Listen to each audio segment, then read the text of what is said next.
안녕하세요. 지혜의 샘물을 찾아 떠나는 시간입니다. 이 영상을 보시는 모든 분들의 삶에 하나님의 은혜와 평강이 가득하기를 기도합니다. 오늘의 이야기가 여러분의 마음에 깊은 울림을 준다면 좋아요와 구독을 통해 이 은혜의 메시지를 더 많은 분들과 나눠주시길 부탁드립니다. 여러분의 작은 실천이 누군가에게는 큰 위로와 희망이 될 수 있습니다. 자, 이제 시작하겠습니다. 미겔 데 세르반테스, 알베르 카미, 올더스 헉슬리, 톨스토이, 볼테르, 세익스피어, 그리고 예수 그리스도. 이들에게는 한 가지 공통점이 있습니다. 바로 우리 보통 사람들이 일과 여가에 너무나 정신없이 몰두한 나머지 우리 삶의 가장 근본적인 질문을 잊고 산다는 것을 꿰뚫어 보았다는 점입니다. 우리는 마치 다람쥐 쳇바퀴 돌듯 수십 년을 살아갑니다. 그러면서 단 한 번도 진지하게 스스로에게 묻지 않습니다. 내가 이 모든 것을 하는 이유는 무엇인가? 내 삶의 진정한 목적은 무엇인가? 내가 하는 모든 일의 궁극적인 의미는 무엇인가? 내 인생 전체는 도대체 무엇을 향해 가고 있는가? 혹은 이렇게 질문할 수도 있겠죠. 모든 것이 끝나고 내 삶의 마지막 순간이 왔을 때 나는 과연 무엇을 성취했다고 말할 수 있을까? 나는 무엇을 위해 아침마다 눈을 뜨는가? 역사상 위대한 사상가들은 우리 대부분이 이 질문을 마주하기를 두려워하며 분주함 속으로 도피한다는 사실을 알고 있었습니다. 나는 진정으로 무엇을 향해 나아가고 있는가? 나는 무엇을 성취하고 있는가? 이 질문을 우리는 애써 외면합니다. 예를 들어보겠습니다.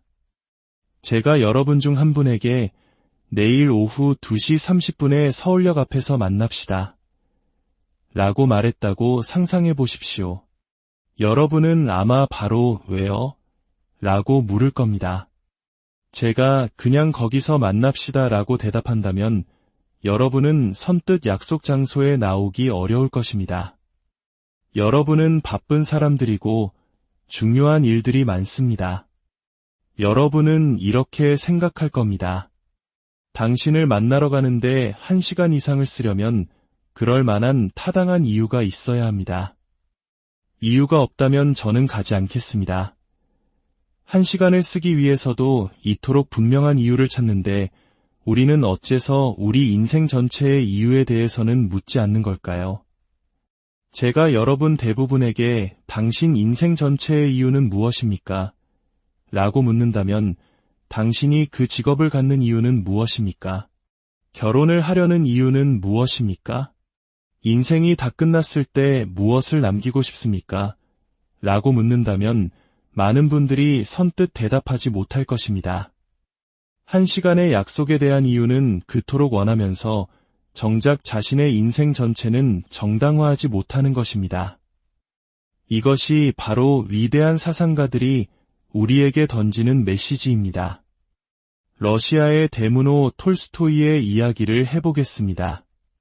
그는 1879년 그의 나이 50세 무렵에 쓴 고백록에서 자신의 삶을 송두리째 흔들었던 거대한 정신적 위기에 대해 이야기합니다.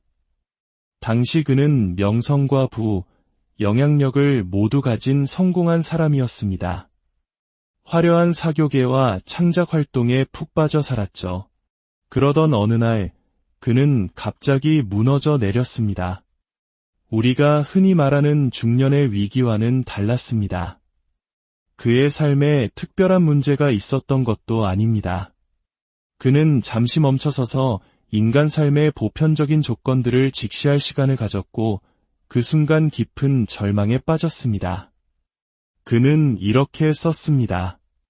내가 50세가 되었을 때 하나의 질문이 나를 심연의 가장자리로 몰고 갔다. 그 질문은 이것이다. 오늘 내가 하는 일, 내일 내가 할 일에서 무엇이 남을 것인가? 내 인생 전체에서 무엇이 남을 것인가? 다르게 표현하자면 나는 왜 살아야 하는가? 나는 왜 무언가를 소망하고 무언가를 행해야 하는가? 또 다른 방식으로는 나의 삶에는 필연적으로 다가오는 죽음에 의해 파괴되지 않을 의미가 있는가? 그는 계속해서 말합니다. 나의 행적은 그것이 무엇이든 조만간 잊힐 것이고 나 자신도 더 이상 존재하지 않을 것이다. 그렇다면 도대체 왜 무언가를 해야 하는가? 나는 내 인생 전체의 단 하나의 행동에도 합리적인 의미를 부여할 수 없었다. 나를 놀라게 한 유일한 것은 내가 왜 이 사실을 처음부터 깨닫지 못했는가 하는 점이었다. 어떻게 사람이 이 사실을 보지 못할 수 있는가? 그것이 놀라울 따름이다. 인생이라는 술에 취해 있는 동안에는 살아갈 수 있다. 그러나 일단 술에서 깨어나면 그것이 모두 망상이라는 것을 보지 않을 수 없다. 거기에는 재미있거나 재치 있는 것이 전혀 없다. 그것은 잔인하고 어리석을 뿐이다. 어떤 이들은 말할지도 모릅니다. 아, 톨스토이 같은 예술가들은 원래 우울하잖아. 그렇게 그의 고통을 폄하할 수는 있겠지만 그의 논리를 반박할 수는 없습니다. 그는 말합니다.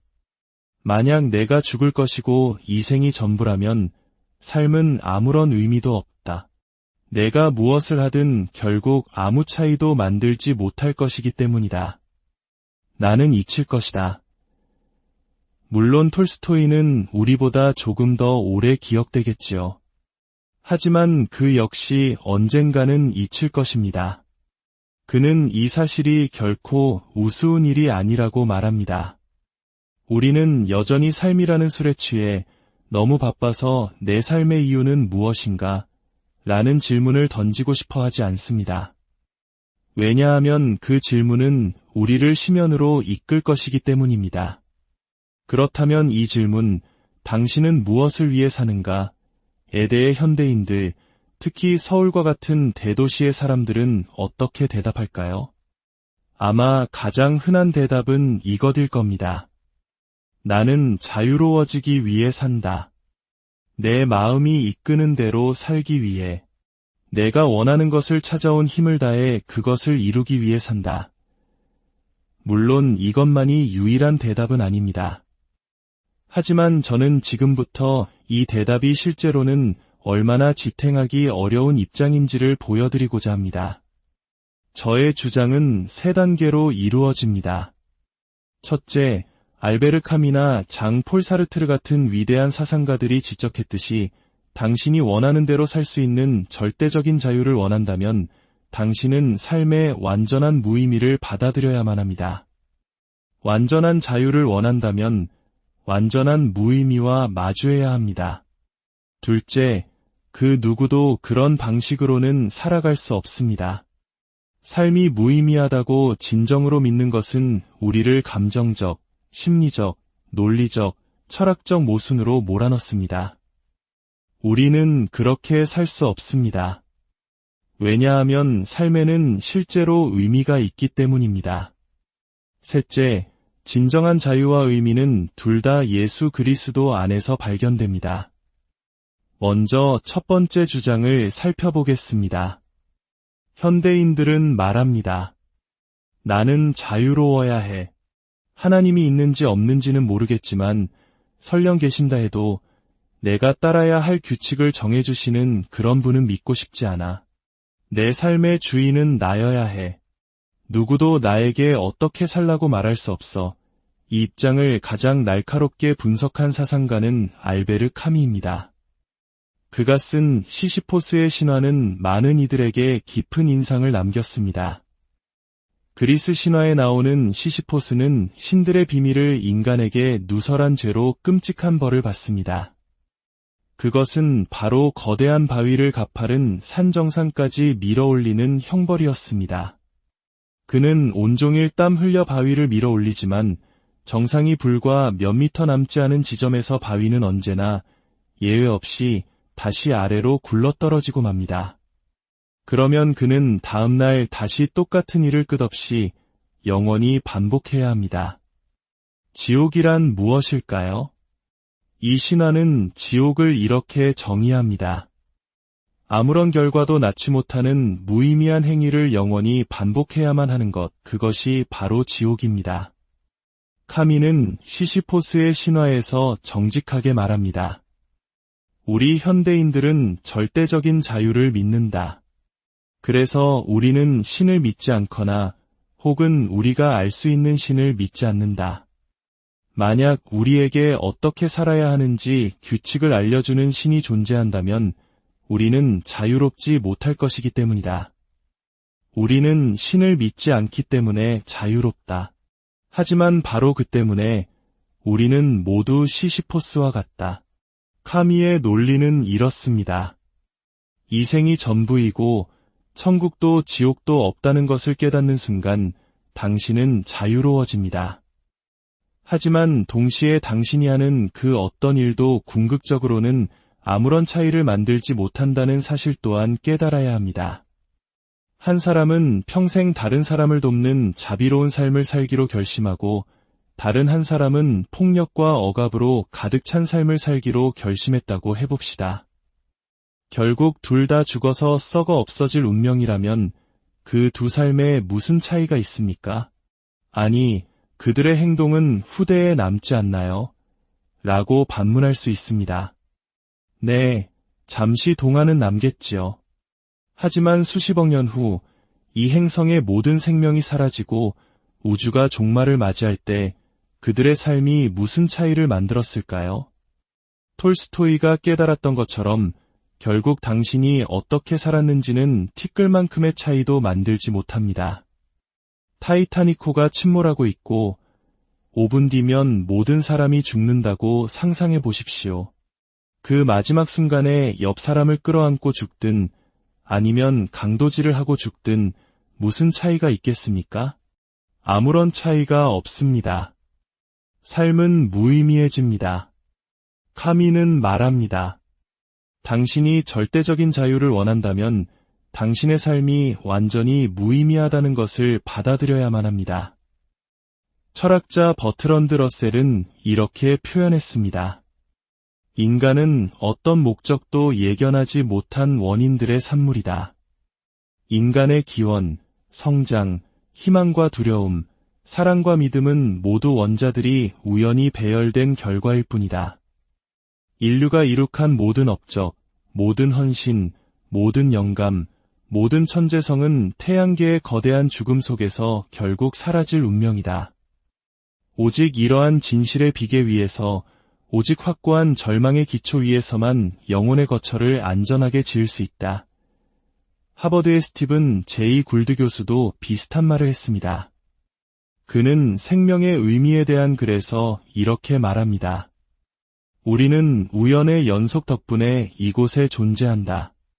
어떤 기이한 물고기 그룹이 육지 생물을 위한 다리로 변할 수 있는 독특한 신체 구조를 가졌기 때문에 혜성이 지구에 충돌하여 공룡을 멸종시켜 포유류에게 기회를 주었기 때문에 빙하기 동안 지구가 완전히 얼어붙지 않았기 때문에 그리고 아프리카에서 나타난 작고 미약한 종이 온갖 수단을 동원해 살아남았기 때문에 우리가 여기에 있는 것이다. 우리는 더 높은 차원의 답을 갈망할지 모르지만 그런 것은 존재하지 않는다. 그리고 그는 이 설명이 피상적으로는 충격적이지만 궁극적으로는 우리를 해방시키고 짜릿하게 만든다고 덧붙입니다. 왜냐하면 이제 우리는 우리 자신의 지혜와 윤리 감각으로 삶의 의미를 스스로 구축해야 하기 때문입니다. 그들의 논리는 명확합니다. 자유롭고 싶다면 신을 부정해야 하고 신을 부정한다면 모든 것이 무의미하다는 것을 인정해야 합니다. 올더스 헉슬리는 더 솔직하게 말했습니다. 나는 세상에 의미가 없기를 바라는 동기가 있었다. 그래서 나는 세상에 의미가 없다고 가정했고 이 가정을 뒷받침할 만족스러운 이유들을 별 어려움 없이 찾아냈다. 무의미의 철학은 본질적으로 나에게 성적, 정치적 해방의 도구였다. 그는 자신이 객관적이지 않았음을 인정합니다. 그는 해방되고 싶었기 때문에, 자유롭게 살고 싶었기 때문에 무의미라는 철학을 선택했다는 것입니다. 이것은 지옥에서 섬기기보다 차라리 지옥을 다스리겠다는 선택과 같습니다. 시시포스가 되기를 선택하는 것입니다. 이제 두 번째 주장으로 넘어가 보겠습니다. 누군가는 이렇게 말할지도 모릅니다. 당신 말 때문에 기분만 나빠졌군요. 내 삶이 무의미하다는 걸 알게 됐지만 그게 사실이라면 어쩔 수 없는 거 아닌가요? 제 대답은 이것입니다. 당신은 당신의 세계관을 기반으로 살아갈 수 없습니다. 당신의 믿음과 당신의 실제 삶은 반드시 충돌하게 되어 있습니다. 삶이 무의미하다는 철학은 우리 자신과 정면으로 충돌합니다. 첫째, 감정적인 충돌입니다. 볼테르는 말했습니다. 나처럼 모든 지각 있는 존재들은 고통받고 죽는다. 하지만 오직 인간만이 그 사실에 괴로워한다. 왜 우리 인간은 무의미라는 생각에 그토록 고통스러워할까요? 왜 삶은 무의미하다는 말을 들으면 우리 내면의 깊은 곳에서 아니야 라는 외침이 터져나올까요? 당신이 절대적인 자유를 원한다면 당신의 지성은 그래, 삶은 무의미한 게 맞아 라고 말해야 하지만 당신의 감정과 영혼은 그것을 거부합니다. 당신은 이미 내적으로 분열되어 있습니다. 둘째, 윤리적인 충돌입니다. 삶이 무의미하다면 절대적으로 그른 것은 아무것도 없습니다. 강간이 항상 나쁜가요? 그렇다고 대답하겠지만 어떤 근거로 그렇게 말할 수 있습니까? 옳고 그름의 기준은 어디에서 왔습니까? 그것은 완전히 주관적인 것이 되어버립니다. 사르트르는 금지하는 것을 금지한다 는 말을 남겼습니다. 그러나 이 말 자체도 모순입니다. 아무것도 금지할 수 없다면 어떻게 금지하는 행위를 금지할 수 있단 말입니까? 어떤 근거로 말입니까? G.K. 체스터턴은 이 점을 훌륭하게 지적했습니다. 현대의 회의주의자는 모든 것을 의심하기 때문에 어떤 것에도 충성할 수 없으며 혁명가조차 될 수 없다. 왜냐하면 모든 비난은 도덕적 교리를 전제하기 때문이다. 그는 전쟁이 생명의 낭비라고 외치지만 철학자로서는 모든 생명이 시간 낭비임을 인정해야 한다. 그는 경찰이 농부를 죽인 것을 비난하지만 다른 글에서는 그 농부가 자살했어야 했다고 증명한다. 그는 원주민을 짐승처럼 대하는 것을 비난하는 정치 집회에 갔다가 우리 모두가 짐승임을 증명하는 과학학회로 간다. 이처럼 모든 것이 무의미하다는 생각은 생각 자체를 멈추게 하는 생각입니다. 당신이 모든 것은 무의미하다라고 말하는 순간 저는 당신에게 물어야 합니다. 그 말은 의미 있는 말입니까?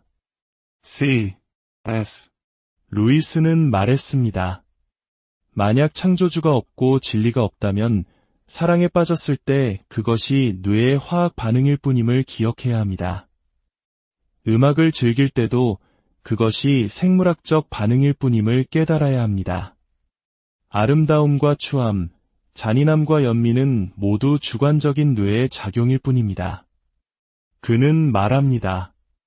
이런 믿음을 가지고도 즐거운 시간을 보낼 수는 있겠지만 그 즐거움이 순수한 감각을 넘어 진정한 따뜻함과 열정, 기쁨으로 당신을 이끌려고 위협하는 순간 당신은 당신의 감정과 당신이 실제로 사는 우주 사이의 절망적인 부조화를 느끼게 될 것이다.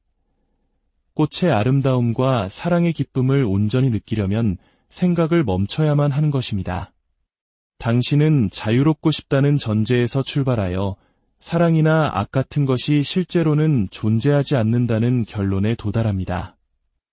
하지만 당신은 사랑과 악이 존재한다는 것을 분명히 알고 있습니다. 만약 어떤 전제가 명백히 잘못된 결론으로 이어진다면 왜 그 전제가 틀렸다고 생각하지 않습니까? 왜 처음으로 돌아가 그 전제를 다시 생각해보지 않습니까? 이제 마지막 세 번째 주장입니다. 그렇다면 해결책은 무엇일까요? 요한복음 한 장은 이렇게 시작합니다. 태초에 말씀이 계시니라. 여기서 말씀으로 번역된 그리스어는 로고스입니다. 당시 그리스 철학에서 로고스는 매우 중요한 개념이었습니다. 그것은 존재의 이유, 궁극적인 목적 혹은 설계를 의미했습니다. 예를 들어 누군가가 에스프레소 머신으로 팝콘을 만들려고 한다면 우리는 그에게 이렇게 설명할 것입니다. 이 기계의 로고스, 즉 설계 목적은 에스프레소 추출입니다. 팝콘을 만들기 위한 것이 아닙니다. 그 기계의 설계 목적을 존중하지 않으면 기계는 잠재력을 발휘하지 못하고 망가질 것입니다. 고대 그리스 철학자들은 인생의 로고스가 무엇인지에 대해 수세기 동안 논쟁했지만 결국 합의에 이르지 못하고 절망에 빠졌습니다. 인생에는 로고스가 없다. 인생은 무의미하다는 생각이 퍼져나가기 시작했습니다. 바로 그때 사도 요한이 나타나 믿을 수 없을 만큼 엄청난 선언을 합니다. 인생에는 로고스가 있습니다. 설계가 있다면 설계자가 있는 법입니다. 그리고 그 설계자, 즉 인생의 이유이신 로고스가 이 땅에 오셨습니다. 그런데 그 로고스는 추상적인 철학 원리가 아니라 인격이었습니다.